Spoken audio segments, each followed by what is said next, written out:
لا شريك له وأشهد أن محمدا عبده ورسوله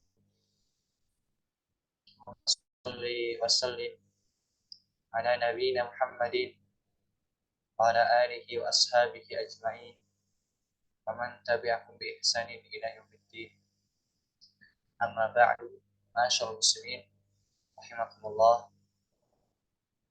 kita bersyukur kepada Allah Subhanahu wa taala yang masih memberikan kemudahan kepada kita semua untuk mempelajari ilmu agama yang mulia ini, sehingga berkat kemuliaan dari Allah Subhanahu wa taala, berkat kemuliaan Allah Subhanahu wa taala, kita masih melanjutkan pembelajaran kita pada hadis Al-Arba'in An-Nawawiyah, yang mana insyaallah taala pada malam hari ini adalah pertemuan terakhir kita. Maka kita berdoa kepada Allah Subhanahu wa taala, mudah-mudahan Allah Subhanahu wa taala memberi keberkahan terhadap apa yang telah kita pelajari dan apa yang akan kita pelajari sini. Baik, langsung saja kita masuk pada hadis yang ke-38. Qala al-muallif rahimahullahu taala rahmatan wasi'ah. Al-haditsu tsaminu wa thalathun an Abi Hurairah radhiyallahu anhu qala qala Rasulullah sallallahu alaihi wasallam inna Allah ta'ala qala man 'ada li waliyan faqad adantu bil harb. وما تقرب إلي عبدي بشيء أحب إلي مما افترضته عليه.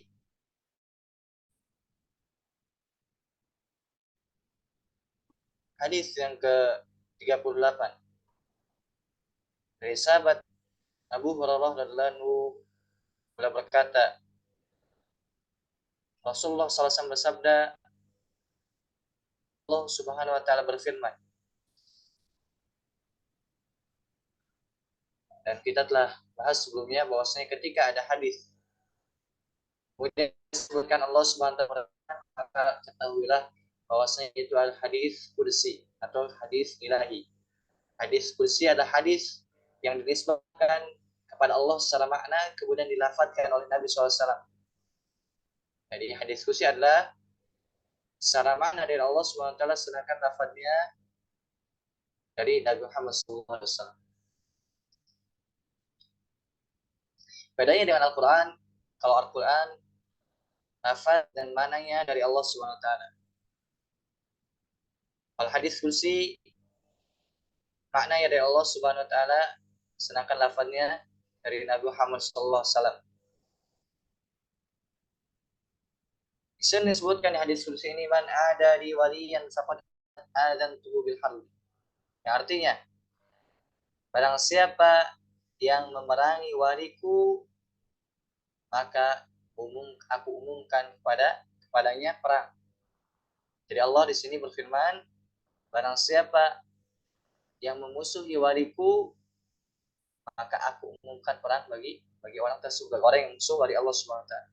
Wa man taqarraba ilayya 'abdi bi syai'in ahabba ilayya mimma aftaradtuhu 'alaihi. Dan tidak ada suatu hal apapun yang seorang hamba mendekatkan diri kepada Allah Subhanahu wa taala. Dalam hal ini Allah berkata, seorang hamba mendekatkan diri kepadaku yang mana tidak lebih aku cintai daripada mereka itu mengerjakan apa yang Allah wajibkan. Artinya Allah Subhanahu wa taala berfirman di hadis qudsi ini, ketika seorang hamba melaksanakan kewajiban yang Allah bebankan kepada dia, cukuplah itu mendatangkan rasa cinta Allah Subhanahu wa taala kepada hamba tersebut. Dalam hadis ini, yang insya Allah nanti kita akan sempurnakan hadisnya, ada faedah bahwasanya di antara sifat Allah Ta'ala adalah mencintai. Ya Allah mengatakan di dalam hadis ini, ahabba ilai, berarti Allah SWT disifati dengan sifat mencintai. Allah SWT berfirman di dalam Al-Quran, innallaha yuhibbul muhsinin. Allah SWT mencintai orang-orang yang berbuat baik. Innallaha yuhibbul muttaqin. Allah SWT Jadi dalam ayat tadi dan hadis ini kita bisa menyimpulkan bahwasanya salah satu sifat Allah adalah Allah SWT mencintai. Allah mencintai, begitu pun mencintai. Alladzina amanu asyaddu lillah. Dan orang-orang yang beriman itu sangat cinta kepada Allah SWT. Ini adalah akidah Ahlussunnah wal Jamaah. Di mana akidah Ahlussunnah wal Jamaah menetapkan Allah itu mempunyai sifat mencintai. Kemudian Allah juga dicintai. Wala yazalu 'abdi yataqarrabu ilayya bin nawafil hatta uhibbah. Dan terus menerus hambaku mendekatkan diri kepadaku, kata Allah, dengan amalan-amalan sunnah sampai aku mencintai dia. Jadi sahabat melakukan kewajiban saja Allah cinta kepada dia. Ditambah misalkan kewajiban ditambah dengan nawafil yang sunnah-sunnah, tambah cinta Allah kepada seorang hamba. Juga kita bisa mulai pelajaran apa? Hendaknya seorang sebelum melakukan yang sunnah, wajibnya perhatikan. Jangan sampai misalkan dia perhatikan yang sunnah, ternyata yang wajibnya bolong. Tidak, ini yang betul tertib.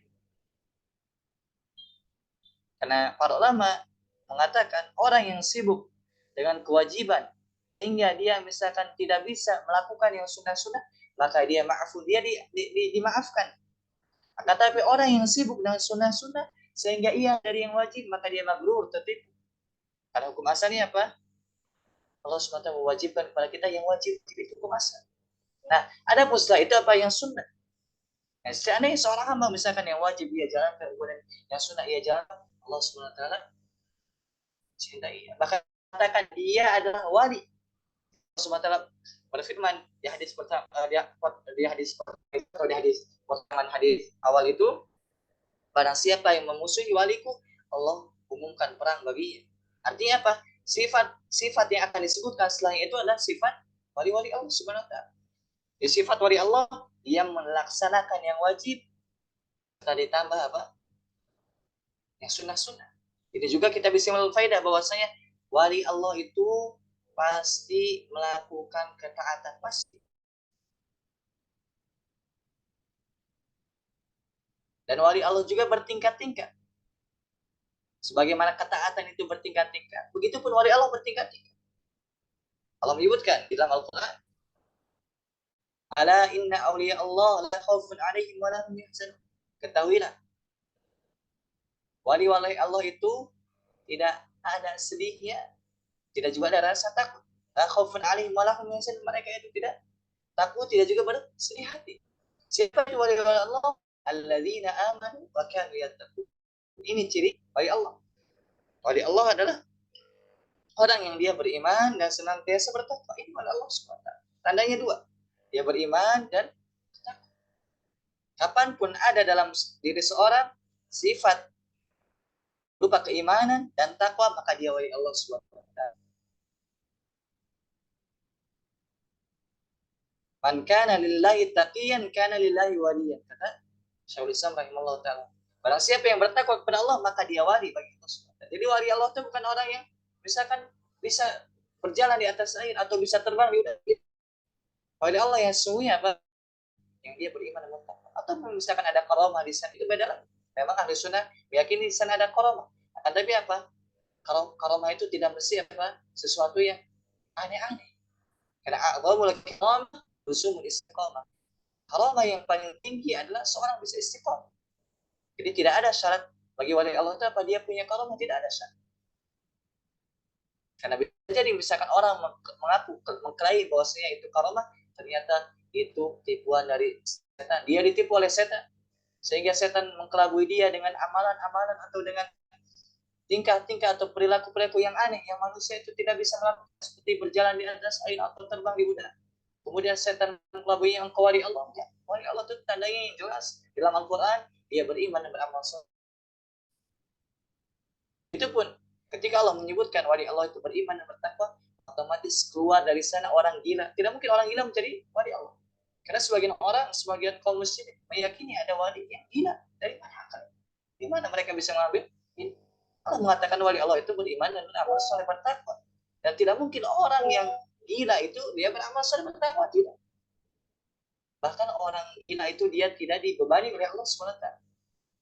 Orang gila yang hilang akalnya dia tidak dibebani oleh Allah SWT, tidak dibebani syariat. Dan karena sekali lagi ini menunjukkan salahnya pemahaman. Ada yang mengatakan mesti wali itu adalah tidak.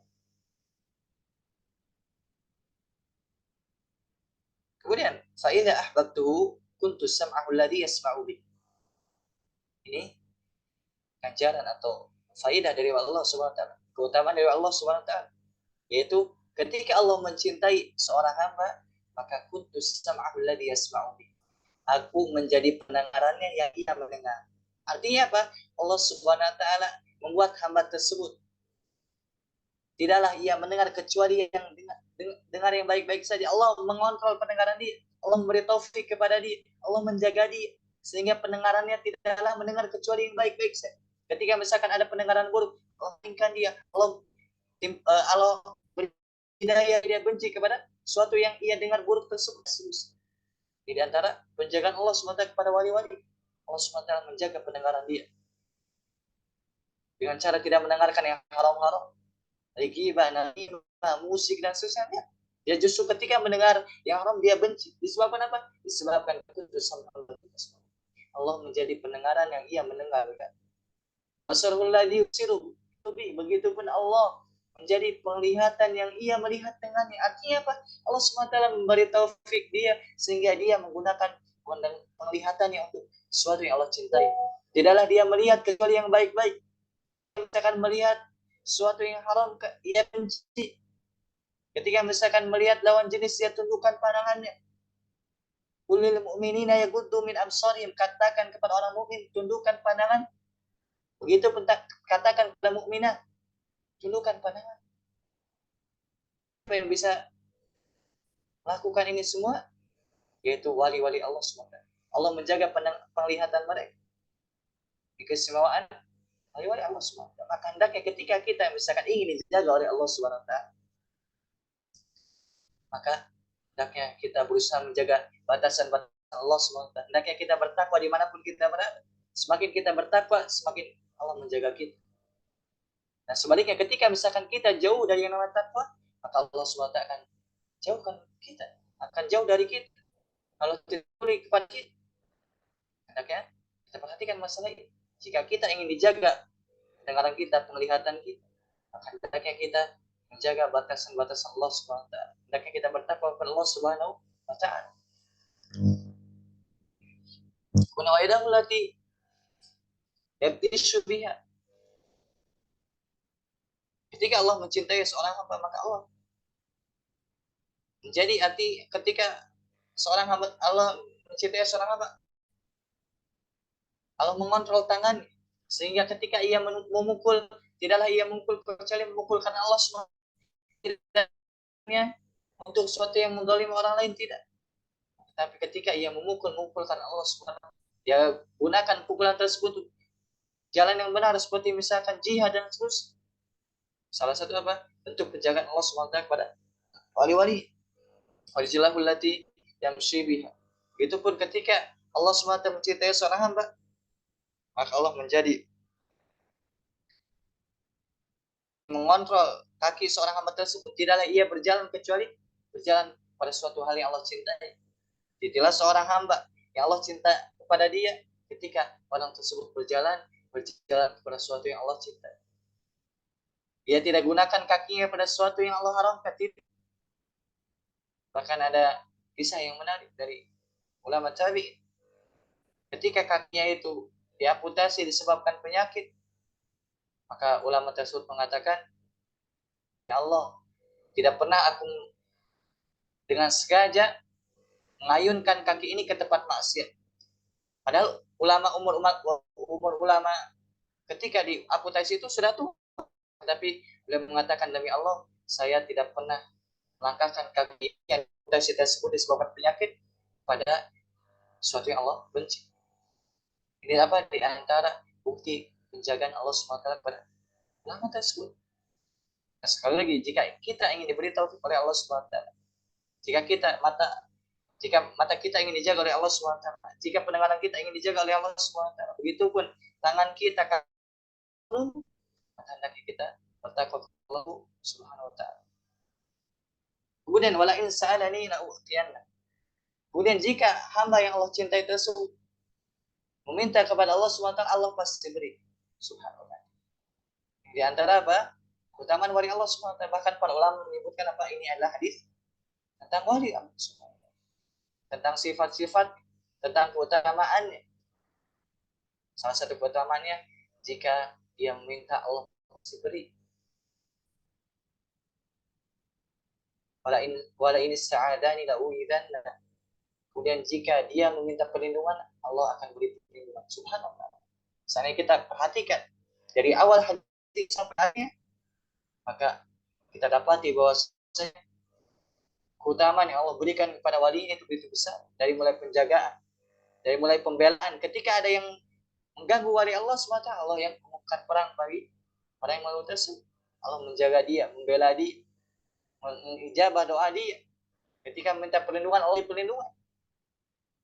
Nah, cukuplah ini sebagai keutamaan wali Allah Subhanahu wa taala. Nah, disebutkan bahwasanya wali Allah itu dia yang beriman dan beramal saleh.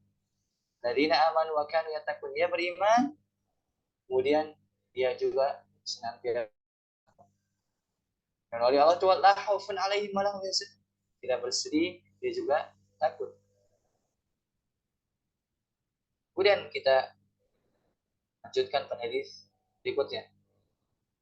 Al-hadis utasi wasalasun. Hadis yang ke-39. An Ibnu Abbas radhiyallahu anhuma anna Rasulullah sallallahu alaihi wasallam qala inna Allah tajawaza li an ummati al-khata'a wan nisyan wa masuk di Sunan Al-Baihaqi.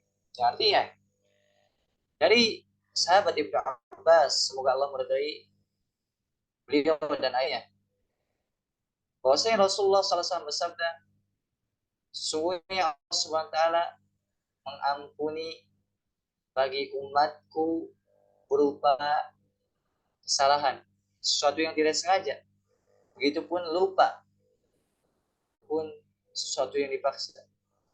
Subhanallah. Ini di antara keutamaan yang Allah berikan kepada umat Nabi Muhammad SAW.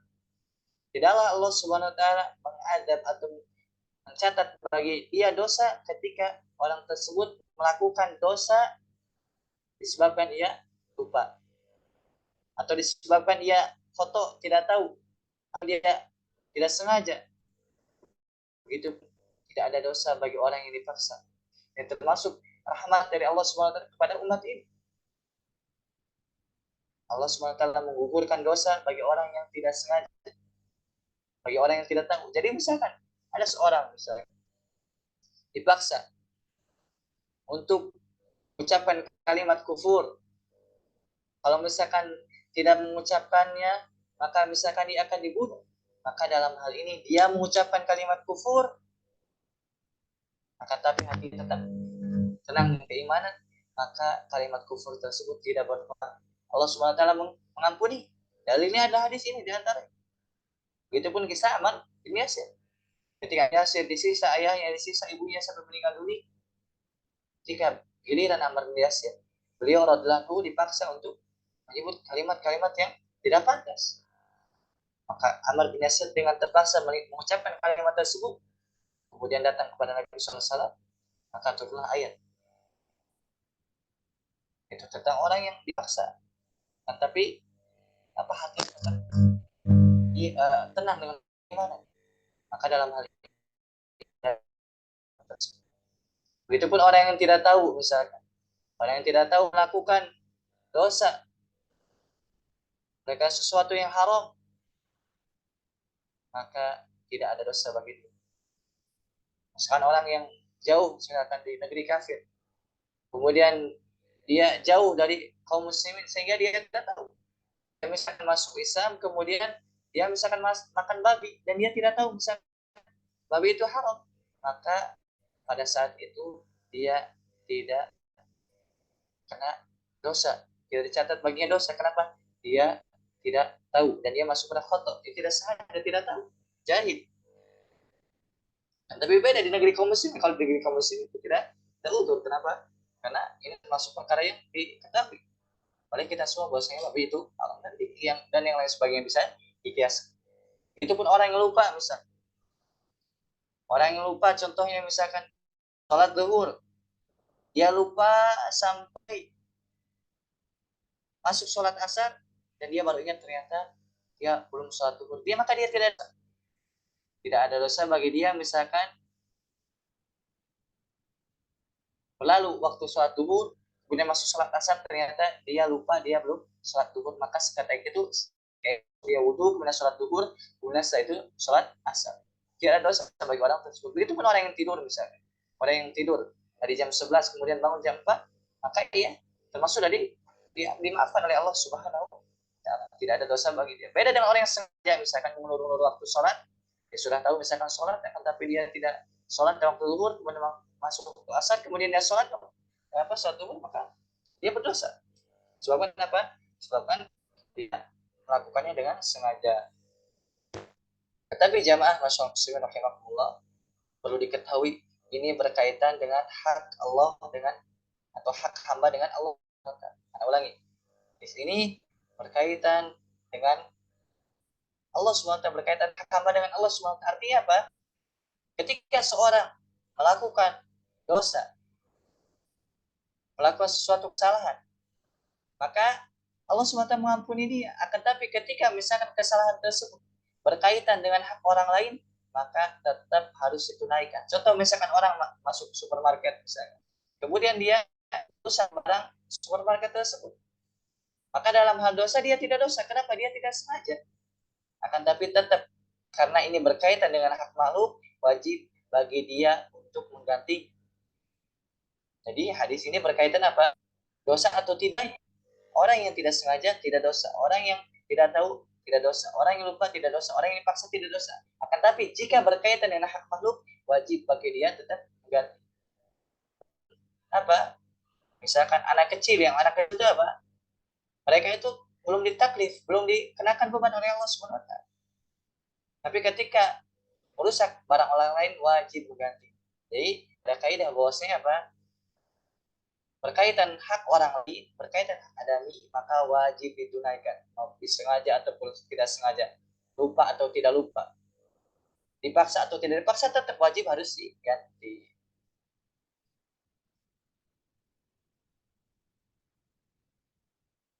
Allah alam. Kemudian kita lanjutkan pada hadisnya. Hadis al-arba'un, hadis yang ke-40. An Ibnu Umar radhiyallahu anhu qala, dari Abdullah bin Umar, semoga beliau dan ayahnya, beliau berkata, akhadha Rasulullah sallallahu alaihi wasallam biman kibi. Rasulullah SAW memegang pundakku. Kata Ibnu Umar, Rasulullah SAW memegang pundakku. Kemudian waqal, beliau bersabda, kun fid dunya ka'annaka gharibun aw abiru sabilin. Nabi SAW bersabda kepada Ibnu Umar, jadilah engkau di dunia ini seolah-olah orang yang asing. Jadi Nabi SAW bersabda pada Ibnu Umar dalam hal ini. Dan kita seluruh umat Nabi Muhammad SAW. Karena Nabi SAW terus bukan Ibnu Umar saja, kepada kita semua. Jadi apa, nasihat ini juga nasihat bagi kita semua. SAW nasihat kita semua. Jadilah engkau di dunia ini seperti orang yang asing. Orang yang asing itu apa? Yang seolah-olah dia di negeri lain. Karena Rasulullah bersabda selanjutnya, atau orang yang hanya nyebrang saja. Artinya apa? Dalam hadis ini terkandung perintah untuk kita zuhud di dunia ini. Nabi SAW mengatakan, hendaknya kita di dunia seperti orang asing. Orang asing itu apa? Orang yang jauh dari negeri asli. Kenapa? Karena negeri asli kita di mana? Di surga. Karena kita ketahui bersama bahwasanya ayah kita Adam alaihissalam adalah di surga asal. Nah, tapi disebutkan beliau berbuat dosa, maka Allah Subhanahu wa taala menurunkan beliau ke bumi. Jadi bumi, ibaratnya kita asing di bumi. Karena kampung halaman kita yang semula surga. Karena Rasulullah memberi nasihat, ya, kamu di dunia ini sebagaimana orang yang asing. Atau orang yang hanya sekedar nyebrang saja. Bahkan kata Nabi SAW di hadis lain disebutkan, mari walid dunia, apa urusan aku dengan dunia ini? Tidaklah aku di dunia ini, kata Nabi SAW, illa karokibin, kecuali seperti orang yang berkendara, istawalla tahta syajarah, yang dia singgah di atau berlindung, beristirahat di bawah pohon. Jadi kata Nabi SAW, tidaklah aku di dunia ini kecuali perumpamaannya seperti orang yang berkendara, bersafar, melakukan perjalanan, kemudian dia istirahat, kemudian dia rehat sejenak di naungan pohon. Kemudian summa roha fataroha, dia meninggalkan pohon tersebut, kemudian melanjutkan perjalanan. Ini dunia ini. Di dunia ini apa? Kita seperti musafir.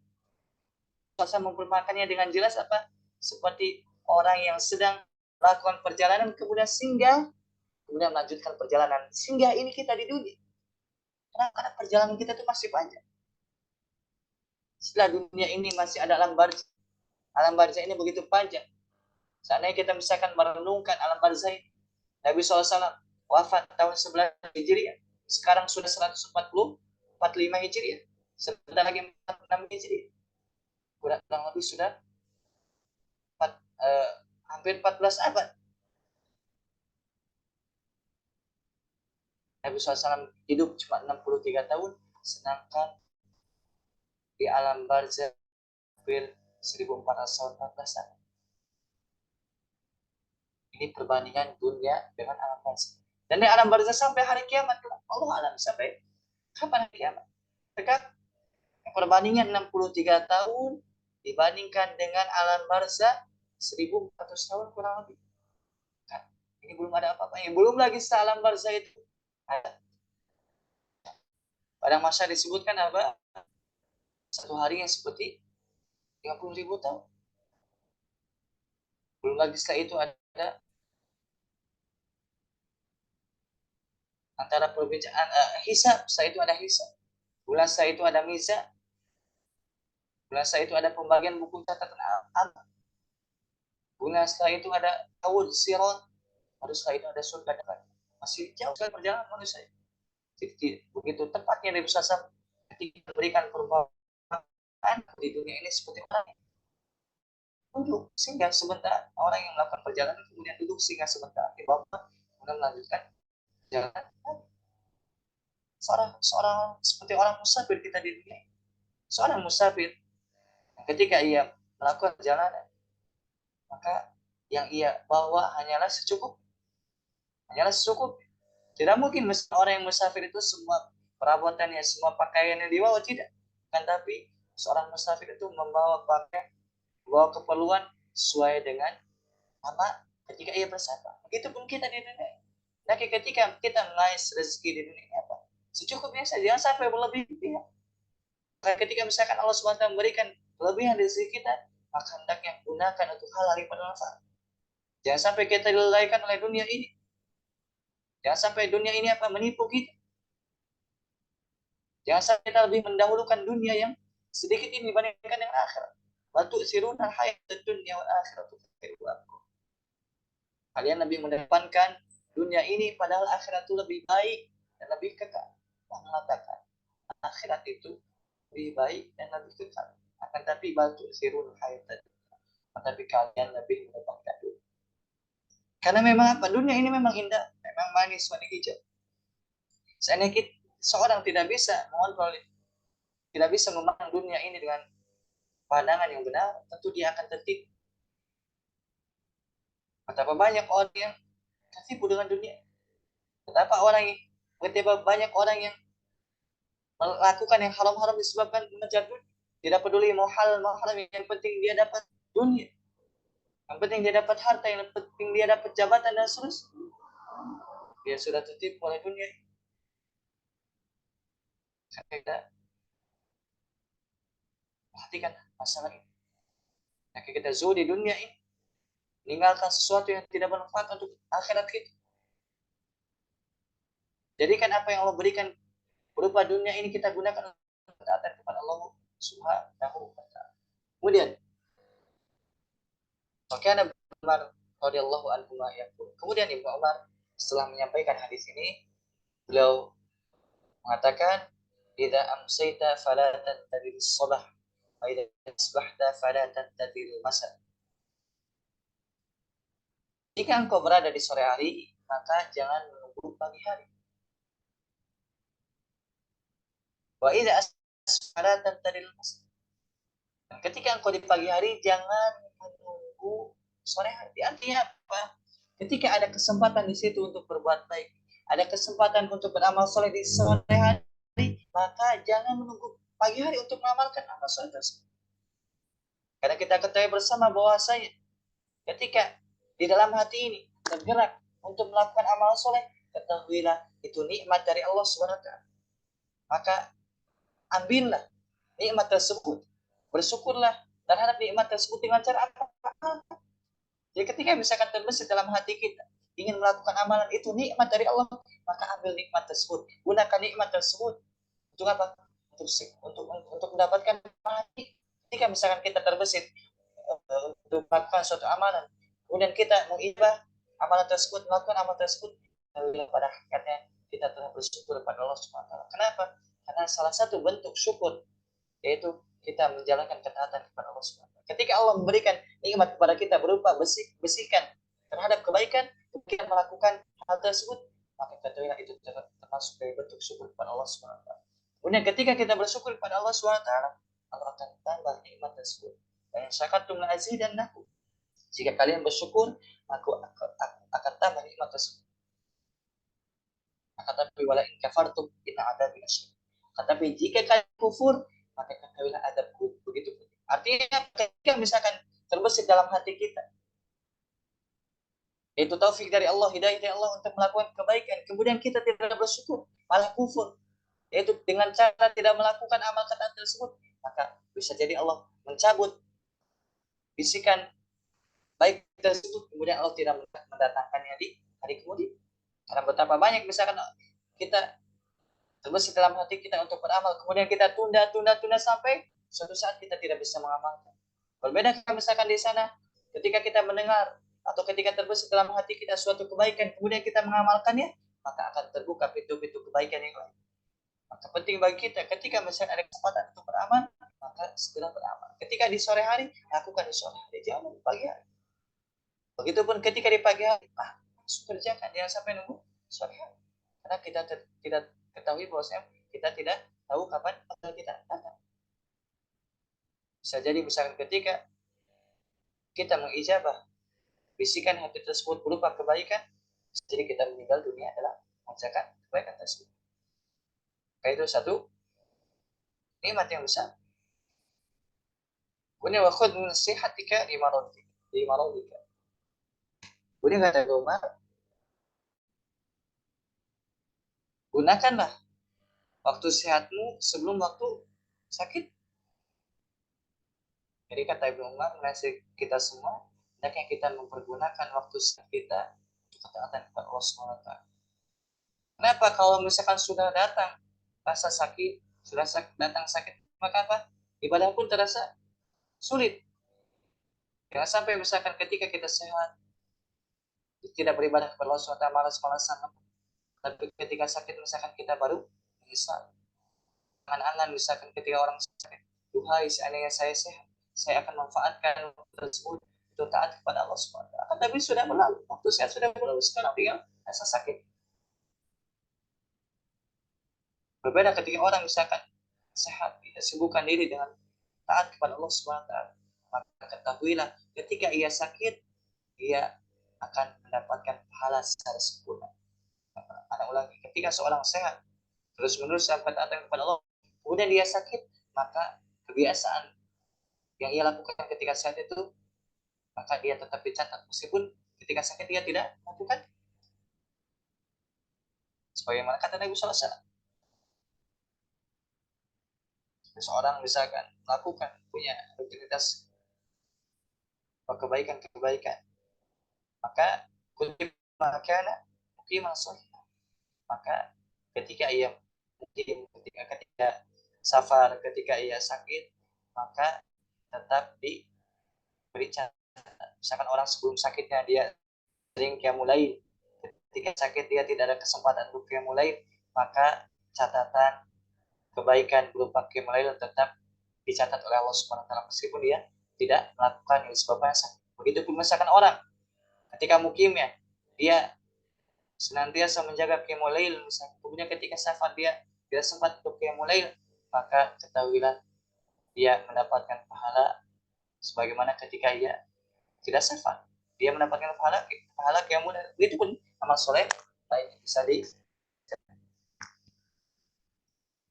Kemudian wamin hayati kalimautik. Itu pun pergunakanlah hidupmu sebelum datang kematian. Artinya apa? Selagi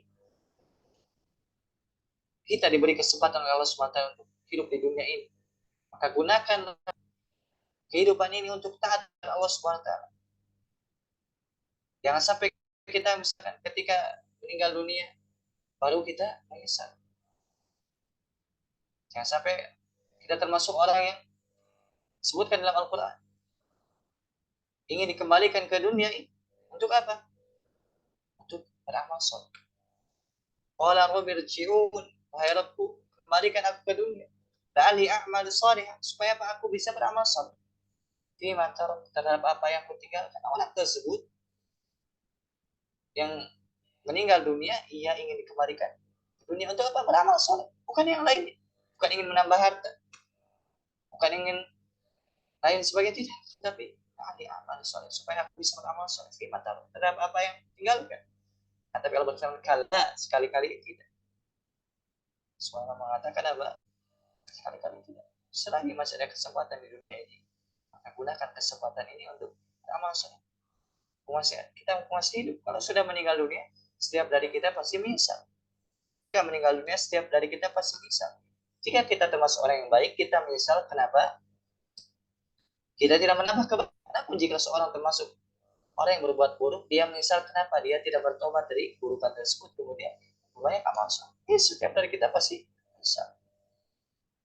Dari hadis yang mulia ini dan asar Ibnu Umar radhiyallahu anhu ada anjuran bagi kita untuk bersegera melakukan ketaatan. Untuk bersegera jangan sampai menunda-nunda. Ketika ada kesempatan lakukan. Kata Nabi SAW, badiru bil a'mali fitana kaqati'il lail mudlim yusbihu ar-rajul mu'minan wa yusbihu kafiran wa yumsi ar-rajul mu'minan wa yusbihu kafiran. Kama qala Nabi SAW. Artinya, bersegeralah kalian beramal. Nabi SAW mengatakan dalam hadis ini, bersegeralah kalian beramal sebelum datang fitnah, ujian, cobaan. Yang mana fitnah tersebut, ujian tersebut, cobaan tersebut seperti malam yang gelap gulita. Lihat perumpamaan Nabi SAW. Saking beratnya ujian, saking beratnya fitnah, Nabi SAW memperumpamakan seperti gelapnya malam. Sudah sulit. Maka mumpung ada kesempatan, badiru bil amal, bersegera. Belum datang hari itu fitnah yang pasti terjadi. Ini kata Nabi Muhammad SAW. Beramallah kalian, bersegera beramal. Sebelum datang fitnah, ujian, cobaan, yang mana fitnah tersebut sebagaimana malam gelap gulita. Saking besarnya fitnah tersebut, Nabi SAW bersabda, "Usbihur rajul mu'minan wa yumsi kafir." Seorang yang tadi pagi harinya dia beriman, maka pada sore hari dia sudah kafir. Subhanallah. Orang yang paginya dia beriman, sore hari sudah kafir. Wa yumsi rajul mu'minan wa yusbihu kafir. Dan orang yang sore hari masih muslim, masih beriman, pada pagi harinya dia sudah kafir. Ini dahsyat sekali fitnah yang seperti ini. Bagaimana seorang bisa membalik berganti agamanya yang waktu singkat. Pagi hari muslim, sore hari sudah kafir. Sore hari muslim, pagi hari sudah kafir. Begitu cepat dia berganti agama. Sebabnya apa? Saking besarnya fitnah. Nabi SAW menasihati sebelum datang hal tersebut, maka bersegera beramal. Apa sebabnya? Ya bi'udi atau bi'udi minat. Orang yang berubah agama, dia orang yang terkena fitnah apa? Orang yang mengganti agamanya dengan sesuatu yang sedikit di dunia. Kita pernah dengar misalkan orang yang murtad dari Islam hanya karena Indomie sedus misalkan. Orang yang murtad dari Islam hanya karena dibantu di rumah sakit misalkan. Ini fitnah yang begitu dasar. Ini Pak. Masyarakat yang bersila beramal. Sebelum terjadi hal tersebut.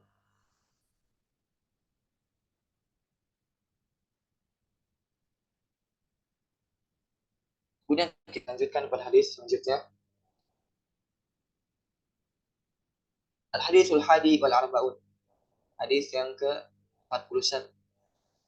Nabi Muhammad Abdullah bin Amr bin As radhiyallahu anhu, dari Abu Muhammad Abdullah bin Amr bin As, semoga Allah dari beliau dan ayahnya, beliau berkata, qala Rasulullah sallallahu alaihi wasallam, la yu'minu ahadukum hatta yakuna hawahu tab'an lima ji'tu bih. Tidak beriman kalian, artinya tidak beriman dengan keimanan yang sempurna, hatta yakuna hawahu tab'an lima ji'tu bih, sampai ingin disebutkan hawa. Hawa itu ada dua. Hawa nafsu berupa kebaikan dan hawa nafsu berupa kejelekan. Jadi para ulama menjelaskan bahwasanya apa hawa itu? Hawa itu matamilu alaihi nafsu, yang mana jiwa condong kepadanya. Jadi hawa itu apa? Jiwa condong kepadanya. Dan jiwa ini apa? Bisa condong pada dua hal. Bisa condong pada kebaikan, bisa condong kebaikan. Kepada keburukan. Nabi SAW bersabda hadis ini, tidak beriman kalian dengan keimanan yang sempurna sampai hawa kalian sampai keinginan kalian, jiwa kalian itu apa? Jadi terhadap apa-apa yang aku datang dengan, artinya mengikuti syariat. Jadi salah satu tanda orang yang imannya sempurna, maka keinginannya itu apa? Mengamalkan syariat. Karena tadi disebutkan apa? Bahwasanya keinginan jiwa itu ada dua. Pertama, keinginan jiwa yang terpuji, yaitu keinginan untuk menjalankan ketaatan kepada Allah SWT. Yang kedua, jiwa yang tercela, yaitu jiwa yang mana yang ia memiliki syariat. Nah, ketika dimutlakan hawa, maka ia disematkan pada jiwa yang buruk. Itu ketika misalkan disebutkan hawa, maka itu disematkan pada jiwa yang buruk. Kenapa? Memang kebanyakan manusia jiwanya seperti inna nafsa la'ammaratun bisu. Sesungguhnya jiwa itu mengajak kepada keburukan. Nah, orang yang sempurna imannya disebutkan hadis ini adalah tandanya yaitu mengikuti apa yang dibawa oleh Nabi SAW. Jiwa itu condong apa? Kepada kebenaran, kebaikan, condong pada sunnah, mengikuti Nabi SAW. Tapi jangan rahimahullah, para ulama atau sebagian dari mereka itu sebagian besarnya mendhaifkan hadis ini, mendhaifkan hadis. Nah, tapi meskipun hadis yang dhaif, maka secara makna sebagaimana yang dijelaskan tadi, kita katakan benar. Kenapa? Karena memang jiwa ini ada yang baik, ada yang buruk, ada yang condong kepada kebaikan, ada yang condong kepada keburukan. Dan memang kita ketahui bersama bahwa saya di antara kesempurnaan iman seorang adalah dengan apa? Dengan dia condong kepada kebenaran. Tidak ada dia melakukan satu hal kecuali apa? Sesuai dengan kebenaran. Tidak ada yang meninggalkan satu hal kecuali apa? Itu adalah keburukan. Ini di antara kesempurnaan iman.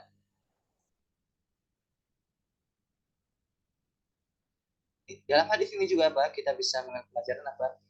Sampai kita mengedepankan hawa nafsu kita, ego kita, keinginan kita, kemudian mengisi syariat. Jangan sampai seperti itu.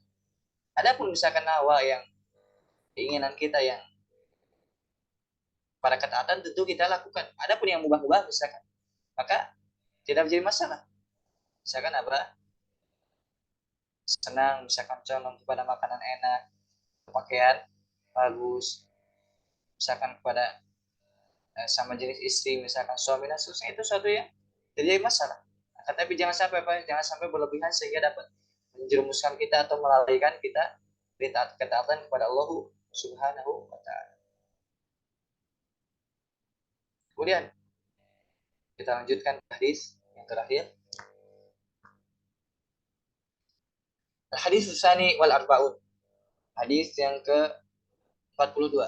Itu hadis yang terakhir. An Anas bin Malik radhiyallahu anhu qala, dari sahabat Anas bin Malik beliau berkata, sami'tu Rasulullah sallallahu alaihi wasallam yaqul, aku mendengar Rasulullah SAW bersabda, qala Allah taala, Allah Subhanahu wa taala berfirman, sekali lagi ini hadis kursi. Hadis kursi. Allah SWT berfirman, ya ibna Adam, wahai anak Adam.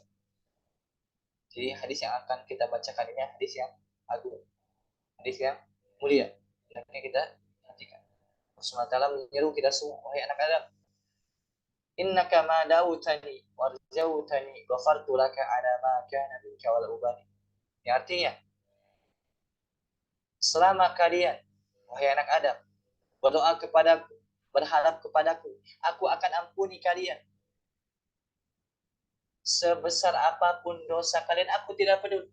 Ya Allah mengatakan dalam hadis yang mulia ini, wahai anak Adam, selama kalian berdoa kepada Allah, Allah SWT, wahai anak Adam, selama kalian berdoa kepadaku, berharap kepadaku, aku ampuni kalian.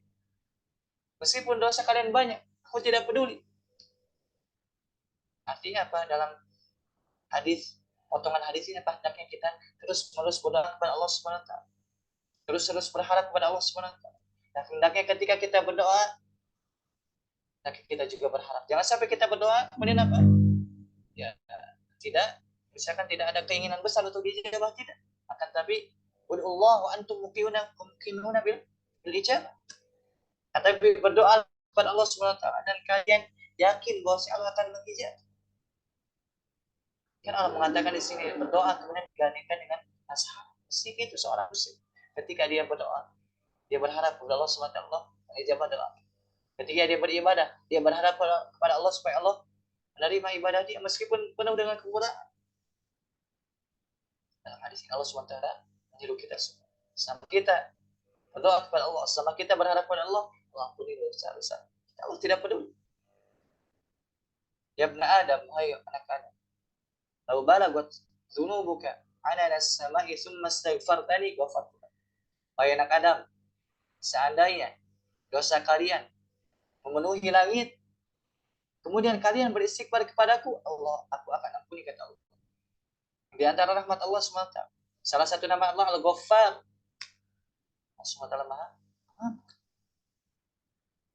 Ar-Rahim, Maha Al-Karim, Maha Mulia.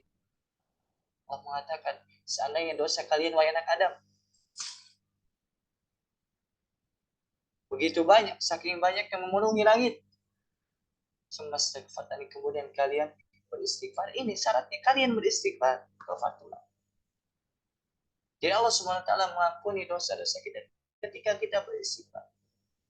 Dan beristighfar hendaknya apa? Lisan dan hati itu dihadirkan. Jangan sampai lisan beristighfar tapi misalkan hatinya lalai, tidak. Hendaknya menghadirkan hati ketika kita mengucapkan istighfar di dalam istighfar di lisan-lisan kita. Maka Allah mengatakan di dalam Al-Quran, wa inni laghaffar, sesungguhnya aku ini maha pengampun. Bagi siapa liman taba, bagi orang yang bertobat. Ya Allah maha pengampun itu bagi siapa? Orang yang bertobat. Orang yang bertobat dengan taubatan nasuha. Ketika ia melakukan kesalahan-kesalahan, kemudian meneruskan, bukan terus-menerus berdosa kemudian dia mengatakan Allah maha pengampun, Allah yang tidak. Nah, tapi ketika melakukan dosa, hendaknya dia berhenti bertobat kepada Allah SWT. Fa inni laghaffar, sesungguhnya aku ini maha pengampun, kata Allah. Bagi siapa liman taba, bagi yang bertobat. Wa amana, kemudian dia beriman dengan iman yang benar. Kemudian dia mewujudkan keimanannya, wa amila sholih, dengan amal sholih. Orang yang Allah ampuni, orang yang bertobat, orang yang beriman, dia beramal sholih. Kemudian Allah menjanjikan bagi orang yang bertobat meskipun dosanya banyak, dia bertobat kepada Allah. Kemudian dia juga beriman dengan iman yang benar. Nah, seorang tidak mungkin bisa beriman dengan benar kecuali harus belajar. Kemudian dia wujudkan keimanan dengan amal sholih. Fa inni laghaffar liman taba wa amana wa amila sholihan tsumma ihtada. Maka Allah menjanjikan orang tersebut memberikan dia hidayah. Salah satu pintu hidayah dengan cara bertobat, beriman, beramal soleh, ini pintu hidayah. Allah berikan hidayah kepada orang. Hidayah yang mana kita minta setiap hari. Salah satu jalannya hendaknya kita senantiasa bertobat kepada Allah Subhanahu wa taala. Nabi alaihi salatu wasallam, beliau orang yang telah diampuni dosanya, baik yang lalu ataupun yang akan datang. Nabi SAW adalah orang yang pertama kali masuk surga. Bahkan tidak akan ada yang masuk surga kecuali pintunya dibukakan oleh Nabi Muhammad SAW. Tetapi bersamaan dengan keutamaan ini semua, Nabi SAW beristighfar dalam sehari apa? 100 kali. Bahkan satu majelis 70 kali. Kita berapa kali? Dosa kita banyak, kelalaian kita banyak, ibadah kita sedikit, banyak kekurangan, akhlak kita kurang baik, amalan kita kurang benar, dan semuanya baik saya kurangkan kita lantas bagaimana kita tidak banyak istighfar, mesti kita lebih banyak lagi istighfar. Dan Allah menjanjikan yang beristighfar kepada Allah menjanjikan ampunan bagi dia. Seolah-olah Pak Imam Nawawi memberikan isyarat, jadi meskipun kita sebisa mungkin menjalankan apa yang telah kita pelajari dari hadis yang ke-1 sampai hadis 41 apa begitu, sebisa mungkin apa kita menjalankan ketaatan, pasti ada kekurangan bisa.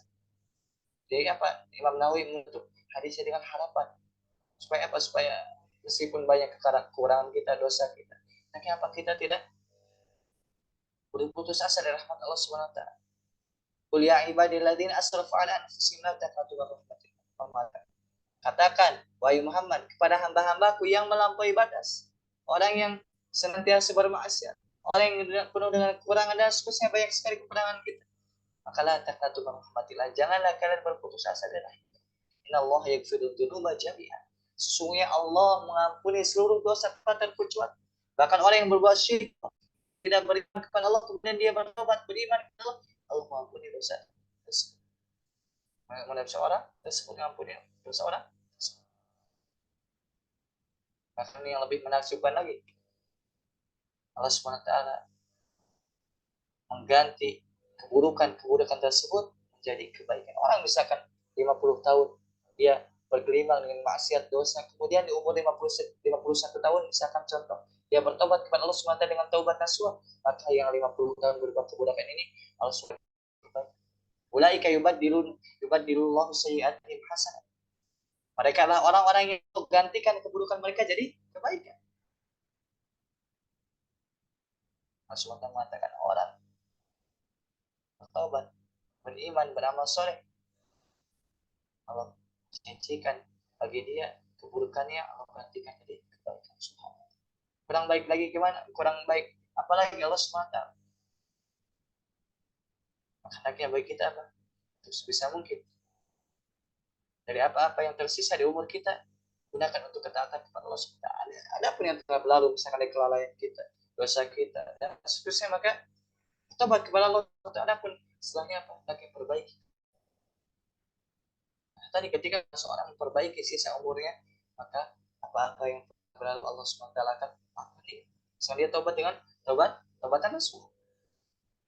Kemudian, yabna Adam, wahai anak Adam, innaka law atani bi qurabil al-khataya thumma laqitani la tusyriku bi syai'an la ataituka bil qurab. Wahai anak Adam, seandainya kalian mendatangi, artinya kita datang kepada Allah dalam keadaan meninggal dunia. Kita meninggal dunia datang kepada Allah SWT. Bi qurabil al-khataya, kemudian membawa dosa sepenuh bumi. Saking banyaknya Allah mengatakan jika kalian mendatangi, artinya ketika meninggal dunia, kemudian kalian membawa dosa sepenuh bumi, kemudian kalian menjumpaiku dalam keadaan tidak menyekutukanku dengan sesuatu, itu aku akan datang kepada kalian dengan seluas bumi ampunan. Artinya apa?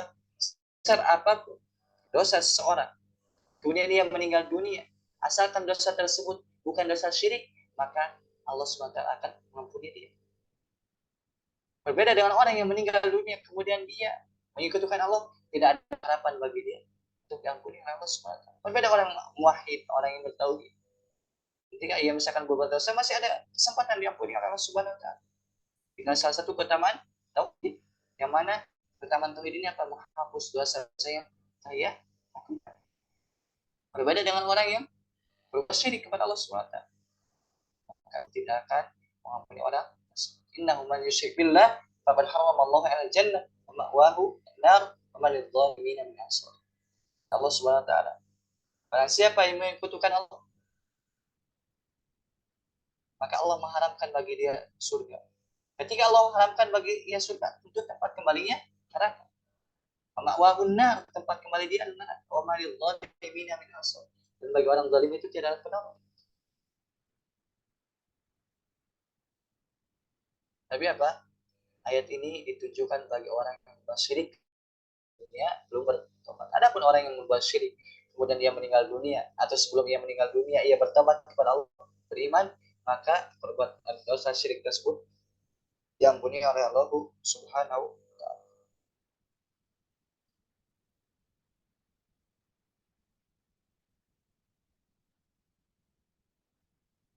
Dalam hadis ini kita bisa mengambil beberapa pelajaran. Itu nantinya sebagaimana telah disebutkan yaitu luasnya rahmat Allah Subhanahu wa taala, luasnya pemberian Allah Subhanahu wa taala, fadl Allah Subhanahu wa taala kepada kita semua, rahmatnya luas, keutamaan Allah Subhanahu wa taala luas, dan lawannya rahmat ampunan itu sehingga apa? Sebesar apapun dosa seorang, ketika ia beristighfar memohon ampunan kepada Allah, maka Allah akan mengampuni orang tersebut. Bahkan orang yang berbuat syirik, jika ia bertobat, Allah akan ampuni. Begitu pun orang yang kembali bertobat kepada Allah, yang asalnya berbuat buruk, maka keburukan tersebut Allah akan ganti jadi kebaikan. Begitu pun ya, faedah hadis ini adalah keutamaan doa kepada Allah Subhanahu wa taala. Dan hendaknya apa? Seorang kita berdoa, hendaknya Allah Subhanahu wa taala akan mengijabah doa.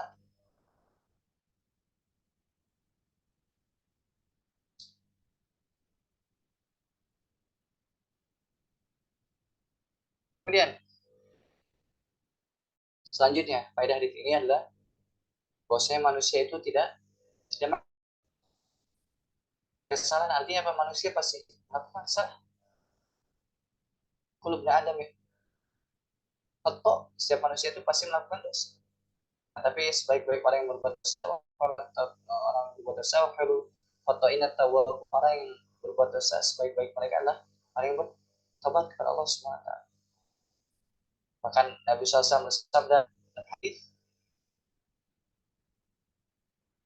bahwasanya laula tudzibun, seandainya kalian tidak berdosa, adhaballahu bikum, niscaya Allah akan musnahkan kalian. Seandainya kita misalkan seluruh manusia tidak berdosa, Allah akan memusnahkan kita. Wajah biqaumin, kemudian Allah akan ciptakan kaum yang baru. Yadzibun, kemudian mereka itu apa? Kaum yang baru itu dia berdosa. Summa astaghfirun, kemudian mereka aghfarallah, kemudian Allah mengampuni mereka. Jadi dalam hadis ini mengatakan apa? Seandainya kita tidak berbuat kesalahan, maka ganti kita punya ganti yang baru, yang mereka itu umat baru itu berdosa kemudian beristighfar kepada Allah Subhanahu wa taala, kemudian Allah mengampuni mereka. Kenapa? Dengan istighfar ini terwujud nama Allah Al-Ghaffar.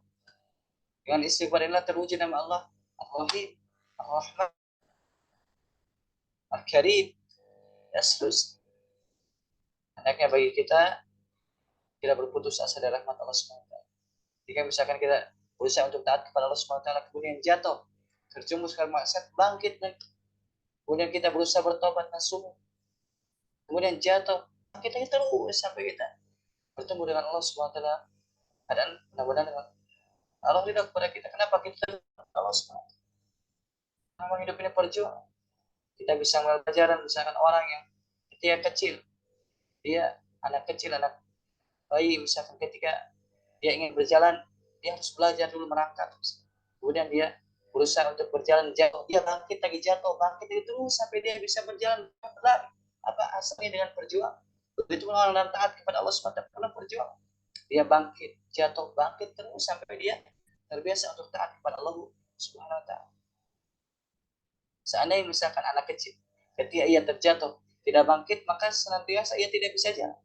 Begitu pun kita misalkan ketika jatuh tidak bangkit, maka akan terpuruk terus menerus seperti itu. Berbeda ketika kita bangkit, maka biidznillah taala keadaan kita akan baik. Begitu pun faedah dari hadis adalah besarnya keutamaan tauhid. Yang mana ketika seorang tidak menyekutukan Allah, orang yang wahid kemudian tidak menyekutukan Allah, mati maka pasti masuk surga. Orang yang sempurna kadar tauhidnya, ia akan masuk surga tanpa adab dan hisab. Orang yang kurang tauhid, Allah terserah Allah. Allah bisa mengadabnya atau Allah mengampuni. Karena di antara kesempurnaan tauhid seorang adalah taat Allah dan jauh maksiat. Di antara tanda sempurna tauhid seorang adalah patuh kepada Allah dan jauh maksiat. Kenapa? Karena ketika ia bermaksiat, pada hakikatnya ia menjadikan hawa nafsu sebagai Tuhan. Ketika seorang bermaksiat, ia pada hakikatnya menjadikan hawa nafsu sebagai Tuhan. Ketika hawa nafsu berkata A, maka ia melakukan A. Ketika hawa nafsu mengatakan B, dia mengatakan B, melakukan B. Pada hakikatnya ia mengikuti hawa nafsu. Pada hakikatnya ia berbuat syirik dalam hal ini. Jadi di antara kesempurnaan tauhid seorang, dia taat jauh dari maksiat. Ketika dia tidak taat, berarti apa? Tauhidnya ada yang kenapa? Di antara konsekuensi tauhid hanya taat kepada Allah, tidak taat kepada hawa nafsu. Jika seorang misalkan taat kepada hawa nafsu, yang dalam hal ini dia tidak berbuat syirik dalam hal ketaatan kepada Allah Subhanahu wa taala. Jamaah masyaallah muslimin rahimakumullah, mungkin sekian yang dapat sampai kita berdoa di akhir kita. Mudah-mudahan Allah Subhanahu wa taala memberikan taufik kepada kita untuk mengamalkan. Sebagaimana Allah telah memudahkan kita untuk belajar kitab ini sampai selesai, yang ringkas dan masih dengan penuh kekurangan, maka kita berdoa kepada Allah Subhanahu wa taala sebagaimana Allah telah memudahkan kita untuk belajarnya.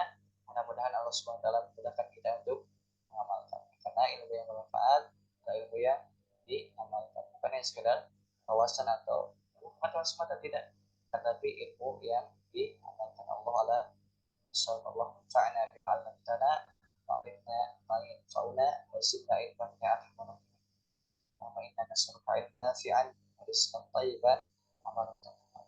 Tapi barangkali ada pertanyaan sebelum ditutup. Sebagai kasih kesempatan 1 menit kalau tidak ada kita.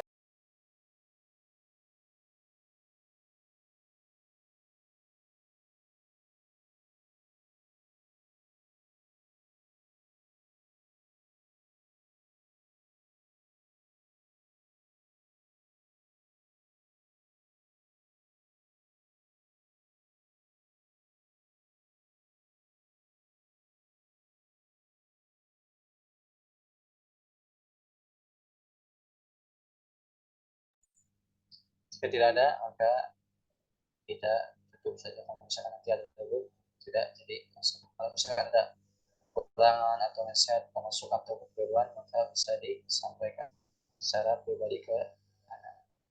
Kemudian, karena kita maaf. Jika ada benarnya itu semua data dari Allah SWT, dan jika ada dasarnya itu dari anak dan dari syaitan, Allah SWT bebas dari itu semua. Subhanallah wa bihamdika asyhadu an la ilaha illa anta astaghfiruka wa atubu ilaik. Assalamualaikum warahmatullahi wabarakatuh.